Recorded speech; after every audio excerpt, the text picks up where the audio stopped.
Chapter 8. A Brother's Sad End. Church's brother, Charlie Lester, was clean, handsomely dressed, and looked like a Philadelphia lawyer. Most men wore a pair of overalls for a week or more before they were washed, but not Charlie.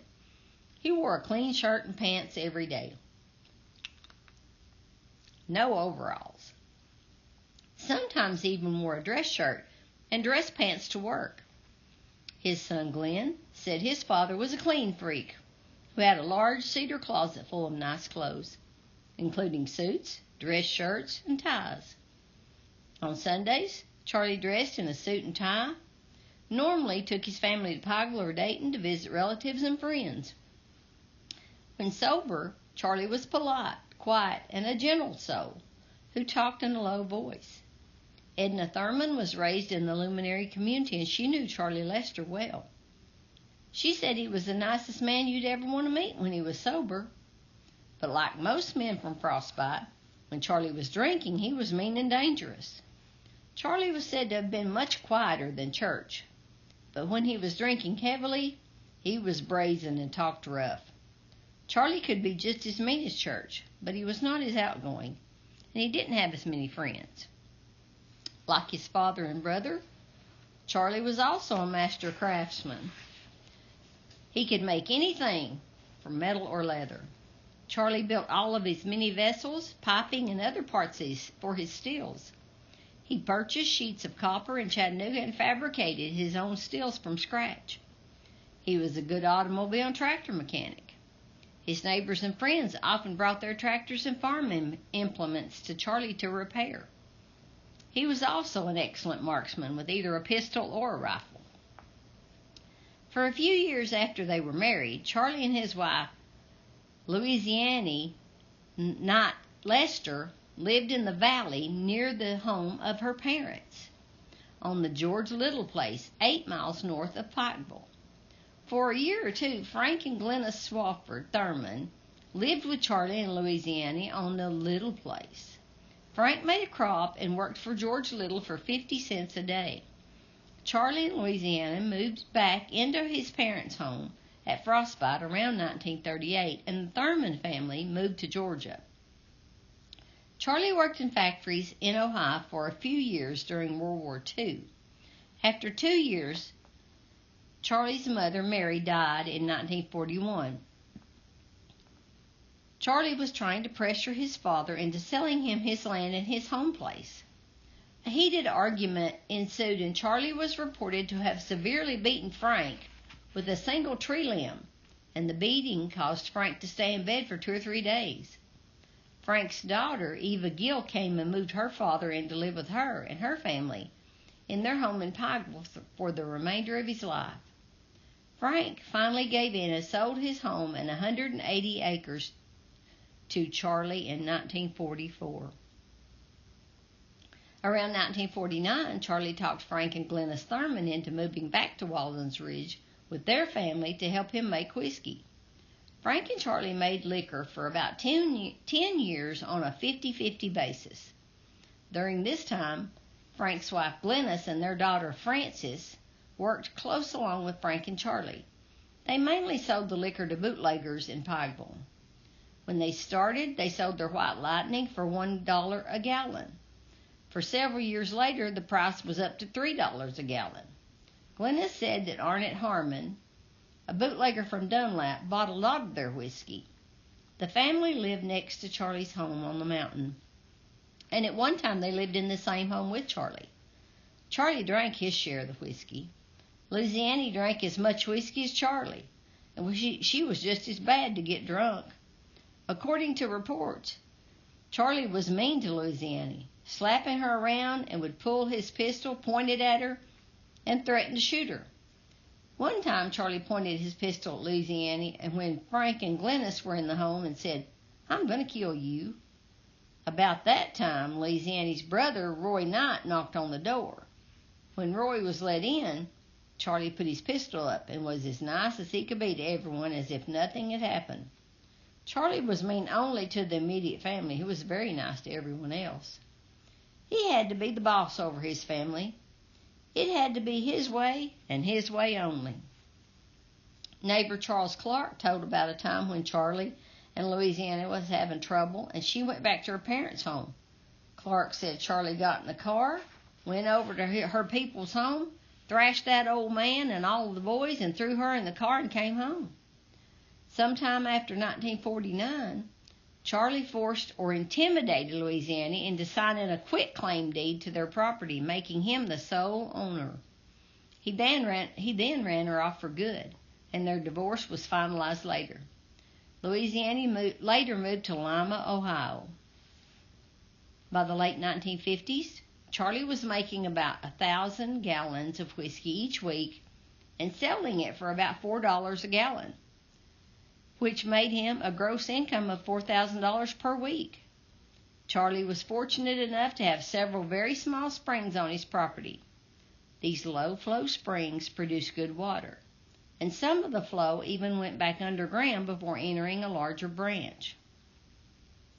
Charlie knew revenuers kept a close eye on the creeks and the branches for stills, so he located his stills close to these small springs where the government men were less likely to suspect the still. Charlie drafted his son Glenn into helping him make and transport the moonshine at a very early age. Glenn drove a car alone and delivered his first load of whiskey to a bootlegger in Graysville when he was only 13 years old. By this time, Glenn was a veteran who knew all the details of operating a still. Most of their whiskey was sold within 50 miles of their home.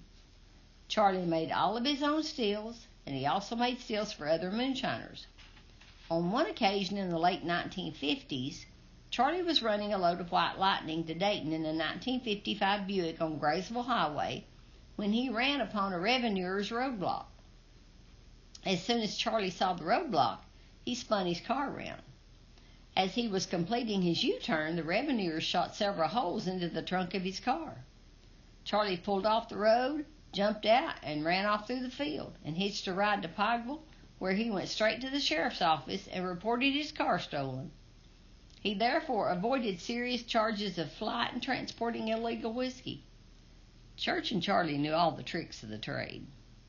On July 9, 1961, Charlie's two sons, Quentin and Glenn, and Quentin's wife had just returned home from church service when an altercation started between Charlie and Quentin.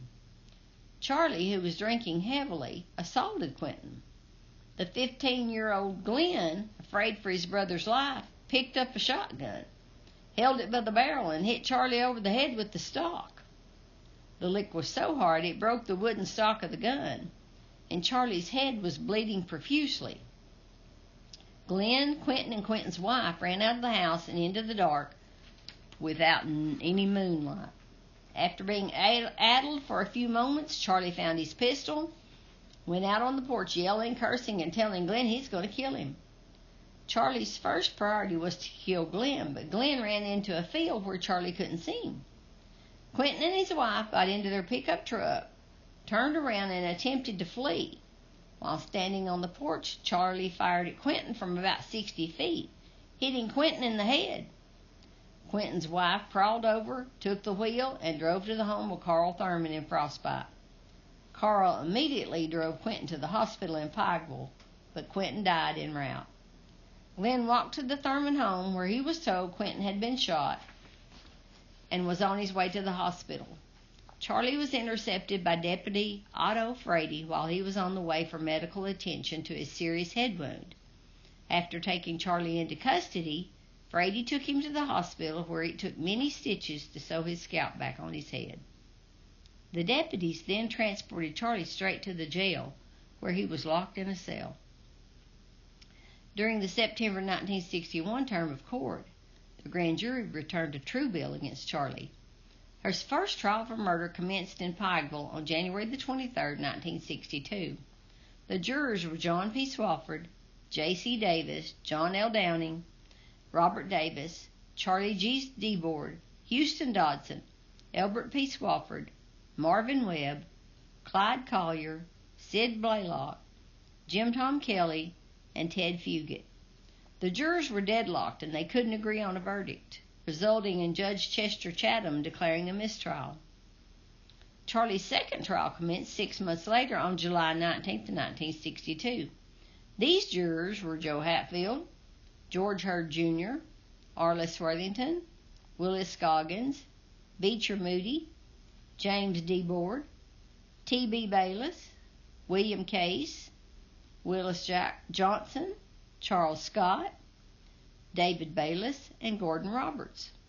The jury found Charlie guilty of second-degree murder and sentenced him to 10 years in the state penitentiary. Charlie's daughter-in-law and his son Glenn were required to testify as witnesses in both trials. Charlie's lawyer, O.W. McKenzie, subsequently made numerous appeals, but all to no avail. On July 15, 1963, the state Supreme Court in Knoxville ordered Charlie to be confined to hard labor for not more than 10 years, and not less than 10 years commencing July 16, 1963. The tragic life of Charlie Lester came to an end 4 years later when he hung himself in the Nashville prison on July 16, 1967. Charlie was thought to have hung himself with the same belt his brother Church had used to hang himself in prison in 1938. The belt was a big, thick leather belt, about 1.5 inches wide and about 1/8 of an inch thick, and it had a big brass buckle. Their father, Frank Lester, had made the belt. The home where Charlie lived is now gone, except for the foundation, the floor slab, the chimney, and several Chinese chestnut trees in the yard.